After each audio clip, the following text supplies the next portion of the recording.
I've been lucky enough to be working with the four Dutch cities in what we call the Holland Metropole area for the last 2.5, 3 years or so, and I've undertaken 3 pieces of work which I'm going to try to summarize in the next conversation with this idea of a Holland Metropole. Let me firstly ask the question, why now?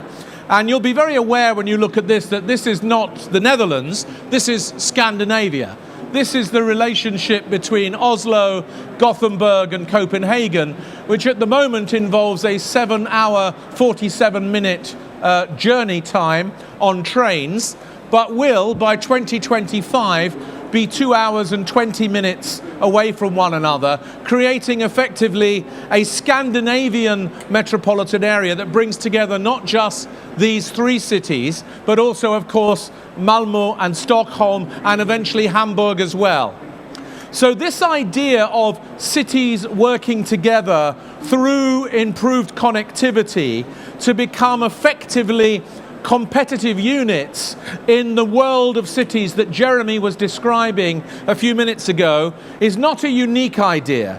There's a certain way in which it may have been invented in Holland, but whether we're talking about the Pearl River Delta or we're talking about the relationship between San Diego and Tijuana, or whether we're concerned with the Gauteng region with Johannesburg, Midrand and Tshwane in South Africa, this phenomena, now developing of course in the Canberra, Sydney, Wollongong, Newcastle area of Australia, this idea of cities working together to become an increasingly integrated competitive region is an idea that is now in a surge mode all over the world.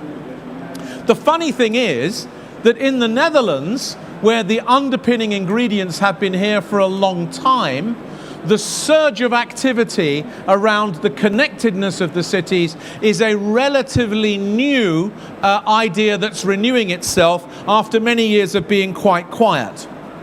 So the activity that I've undertaken is essentially a research project to try to answer the question, if you looked at the Holland Metropole, the 4 cities and their metropolitan areas, as if it were one region, how competitive would it be? How interesting would it be in the global league tables of competitive cities and regions? And why and how might you use this idea in order to make a more positive proposition? Now, underpinning this idea is obviously the need to stress why one would think that this is, in a certain sense, one region. And from my way of thinking, there's at least 4 or 5 different ideas in here. The first one, of course, is that these are 4 cities that, by any global standards, are relatively close together. There are very few other countries in the world where 4 cities of this relative size within a national urban system are so close together. You will find it hard to find, I think, any other country where that's the case. Because of that, they have some shared and regular commuting and relocation patterns. People do live in Amsterdam and work in Utrecht. People do live in Rotterdam and work in The Hague. People do live in Utrecht and one partner goes to work in Amsterdam and the other one goes to work in The Hague. There is a sense in which this is a single commuting area, particularly at higher levels of skills, particularly with families where 2 careers are being sought. And it's commonly the case that people move from one of these cities to another one of these cities when they move house. That's not unusual. These 4 cities also share 2 airports, 2 major ports, and they share a whole range of economic specializations. If you like, the clustering that was referred to earlier is there. They also share a university system and an innovation system, which we'll come to talk about. And as we've said on many times, they have a combined scale. They're able to borrow the scale of one another. They have a series of common factors, and they have some complementary assets that make them particularly complementary to one another. So from an investor point of view, and particularly from a real estate investor point of view, this is effectively one market, one destination, one location, one portfolio, operating, as it were, from a single point of management if you need to do that. And the question is, can this single integrated regional market be organized as a competitive unit at a global scale? So to try to assess this, we looked at the Hollande Metropole against a number of other regional economies. This was work that I was commissioned to do by the city of Amsterdam on behalf of the 4 cities. And we tried to work out, would this region indeed be competitive or interesting if we did it at this level? Now, having seen Jeremy's slides already, you will know that Amsterdam is increasingly scoring well and getting itself quite often into that 10 to 20 bracket in the global economy, number 14, 15, 16, for all sorts of interesting measures. But what about if you put it together with its other regional partner cities? What do you get then? Well, in terms of critical size and the dynamics of growth, you get a city that's performing very well. The Hollande Metropole is roughly Hong Kong. If you want to think of it in terms of population size, GDP size, recent demographics, you can see it's bigger than Munich, Boston, Greater Sydney, bigger than these other regions that commonly appear in all of these studies about growth, whether it's population growth in millions or it's population growth in terms of acceleration over time. And all of these regions are growing, as you know. If you think of it in terms of metropolitan economy in GDP, it performs admirably well as number 6 in this list of 10 leading global economic regions. And if you think of it in terms of science and engineering, it comes in at number 7, bigger than Munich in engineering, interestingly, bigger than Hong Kong in science as well. If you think of it as a region of startups, you get a situation here where the Hollande Metropole is both in terms of number of startups, bigger than Hong Kong and Munich, and in terms of the number of top 10,000 rated innovative companies, more than Greater Sydney, more than Munich, more than Hong Kong. So it's fully a part of this global top 10. If you think about attracting investment into innovation, comes in at number 8 out of 10 of all of these, doing it very well. And if you think about it in terms of air pollution, one of these examples of the challenges of urban growth, that it's performing much better than Hong Kong and Paris and London and indeed Singapore, and getting down towards the quality of these other low pollution regions. So many of the benefits of size and scale, and doing quite well on some aspects of urban management. So if you want to summarize very quickly, you could say, well, yes, the Hollande Metropole is capable, if you think of it as a global region, of being competitive with some of the other top global city regions in the world.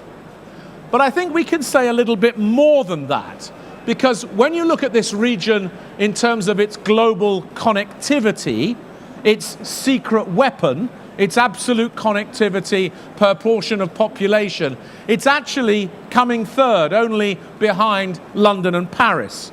And if you think of it in terms of its logistics platform, its port, its freight, its trade, its ability to manage and move goods around, then it comes in as second only to Singapore. If you think of it in terms of its external transport connectivity, the ships, the boats, the road, the rail, it comes in as number 1 amongst these globally competitive economic regions. And if you look at it in terms of its digital connectivity, it comes in at number 4. Thinking about its global reach, its position as a global city, it comes in at 5 in this list, based on exports, FDI, inward and outward, international internet traffic, students, etc.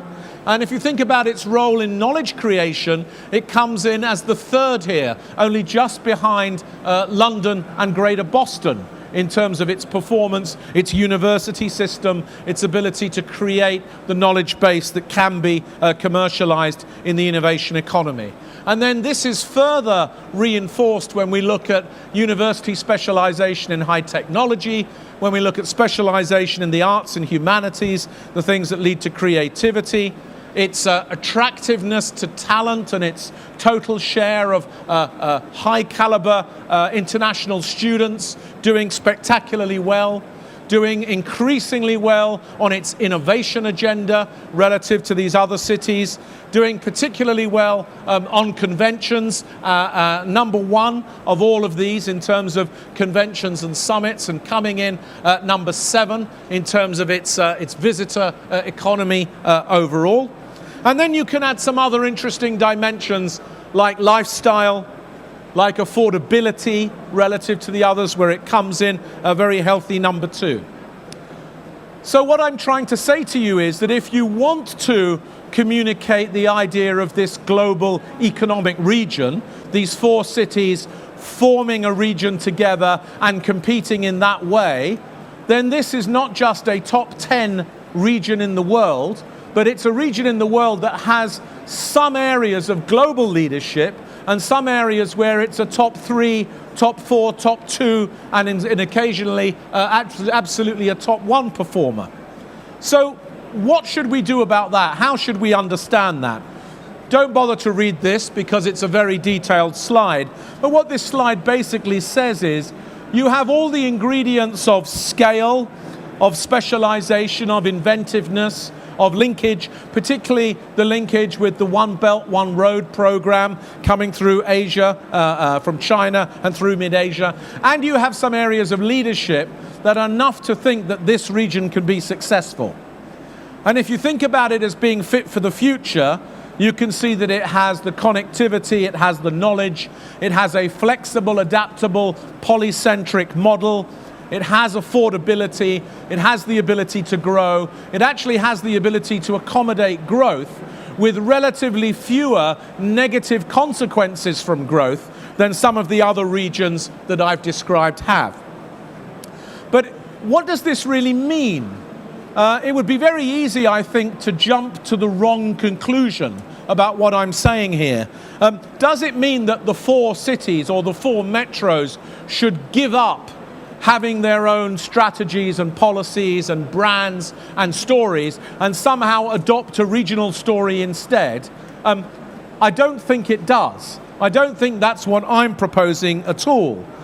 Rather, I think it suggests that for each of the 4 cities, and for the business leaders and the infrastructure providers and the utilities that support this region, it's very important to add this story to the individual stories of the cities, the metros and the companies, and to make it part of not just the overall story and the promotional effort, but to also make it easy to access the opportunities of this region from any location within it, for investors, for companies and for talents. And also that this is a project, if you like, that has a national significance to it. It's something that the Dutch government should pay some attention to and support in a certain way, because it's the way that the Netherlands can be a competitive unit in the global economy. And it's also, I think, something that should be of great interest to businesses, particularly real estate investors who own asset across the region and have regional portfolios, but also for other companies that want to service a market of this size and dynamism from a single location. So I'm not saying let's stop talking about Amsterdam, Rotterdam, Den Haag and Utrecht, but let's start adding to that story a story about the Hollane Metropole, so that the world can see that this is a competitive global city region in just the way that Greater Paris or the London region or Greater New York is. That's really the purpose of this proposition, and I look forward to discussing this with you in a few minutes' time.